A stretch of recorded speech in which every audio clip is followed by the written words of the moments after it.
So first of all, let me introduce myself. My name is Val Spiridonov.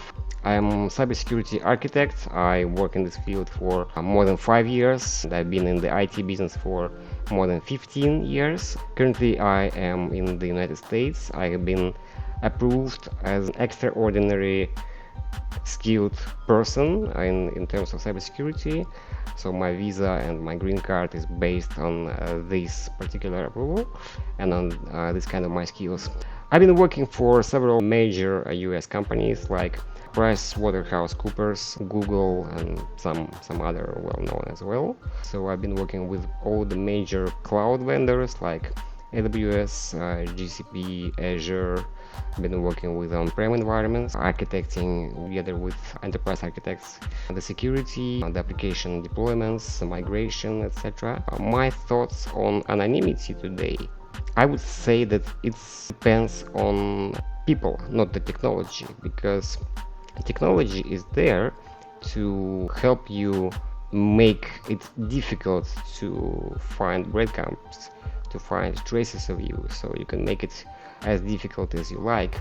It just depends the resources which will be applied to identify you, if it will happen or not. Most of the failures, let's say, of experienced hackers, they happened due to their own misbehavior in terms of being too confident in themselves, doing some foolish mistakes, like for example using the real IDs in public or in private conferences. It's so mostly like a social engineering approach to identify a certain person or certain group of hackers than a technical, because technology will be always there to make it difficult to trace, make it available to trace, because as we know currently the government has pretty tight controls on the traffic.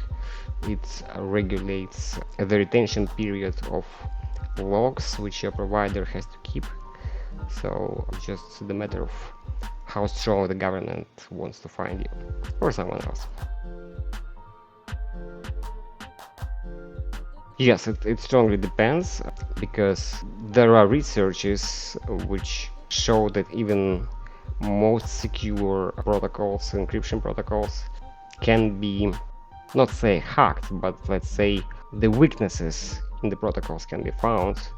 So regardless of how tight your security is, it's just the amount of compute power or human power or detective power which will be thrown at you to find you.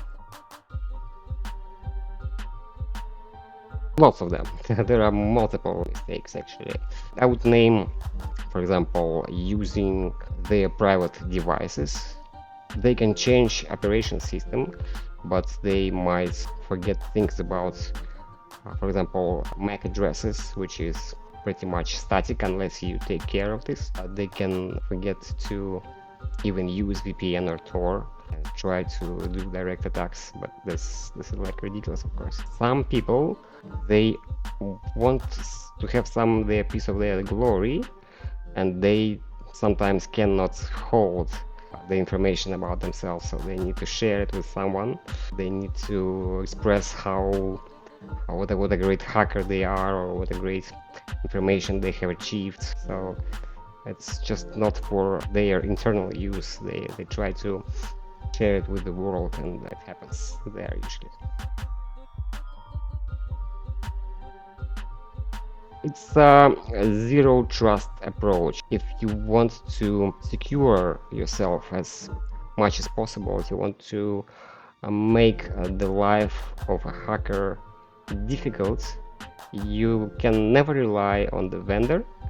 You have to do your own research. You have to know how things work, because if you use these things, you need to have at least high-level understanding of the data flow, of the operation system architecture, at least high level, because things like log files were there for ages, and people still don't know how to use them properly, how to protect them, because if somebody tampers with your logs, you can never identify the security incident, right?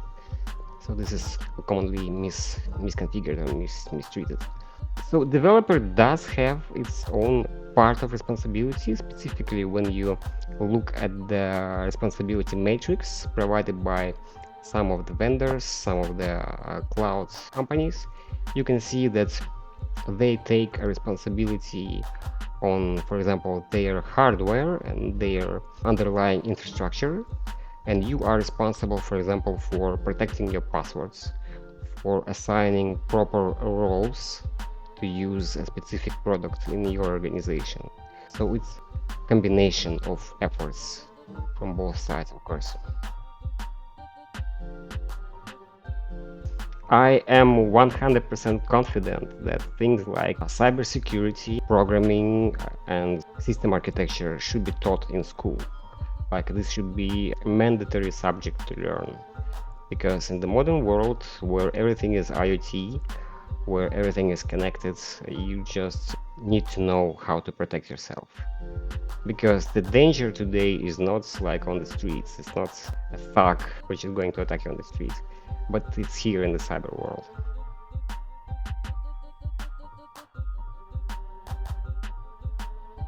The procedures, if the law is applied to this to the full extent, for example, if the government does not misuse its own privileges, its own power, and only acts when it's necessary, maybe it's something we should comply with, because you do comply with traffic rules, right?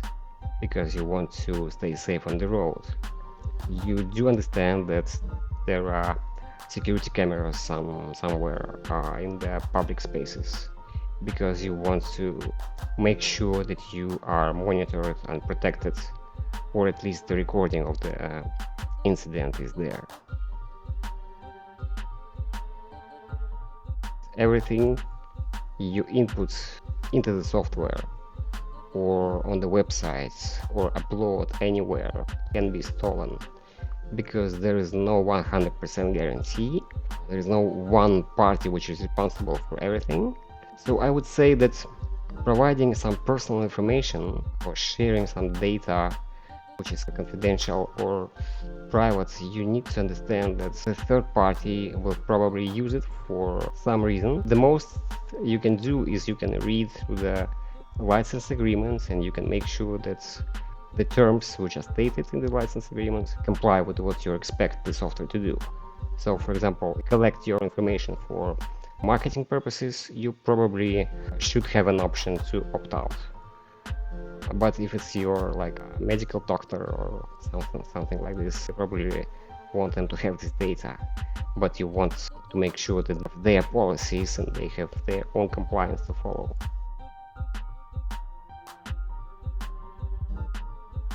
I think the complexity of modern systems, the complexity of cloud itself is rising exponentially, and new services are being introduced, let's say, on a weekly basis from many vendors around the world, and you have to keep up with pace, because users and developers and business, they want everything the most modern, the most shiny, the newest applications, the newest services like ChatGPT, and there is a buzz inside the community on how to use it securely and what kind of data you can actually provide to it.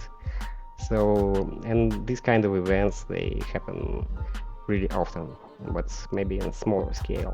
So you have to stay on the edge, you have to continuously learn, you have to forge your skills. The threat modeling becomes complex, of course. You have to take into account all these new features and services, so that expose the least amount of surface for attacks. It depends on what we think of security. For example, I think I might be mistaken, but in some documents for some AI models, vendors stated that they can use user input for further training of their model, this data can be used for their business purposes. Generally, AI is extremely powerful on processing large amounts of data and building predictions out of it.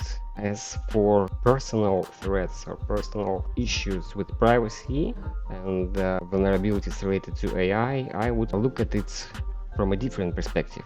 There are certain types of bots, like computer programs, which tend to have sophisticated behavior, and their behavior becomes much more complex through the AI models as well, because they are getting smarter, they are more aware of the environment in which they operate when this kind of bots infiltrate a network.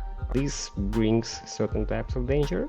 Of course, we know that military tend to play with this technology as well, so this is something to be aware of. So soon we will see automated groups of drones participating in military operations. I believe it's a matter of upcoming years. Yeah, I don't think we have 5 years. I think they are already experimenting with something.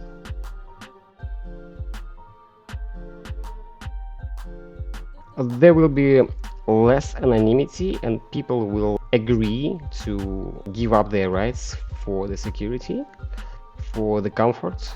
It's just a question of where this red line is, how much you want to give away.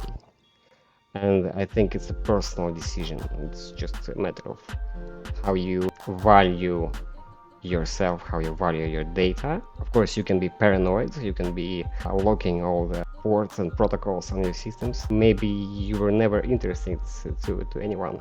I think the option is still there. You can still use services providing minimum required data, using fake user pics for social networks or fake profiles. You can still participate in discussions and be social.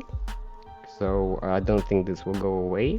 But yeah, if the comfort will require sharing more and more data, people tend to give up on it. Definitely, yeah, definitely. And I think even more sophisticated things will come, because right now we're getting smart homes, we're getting IoT devices all over your apartments. For example, there were incidents with vacuum cleaners, like automated robotic systems, consumer grade, which leaked pictures to the vendor website. They were just randomly going around your house and taking pictures, and you could find these pictures in the internet.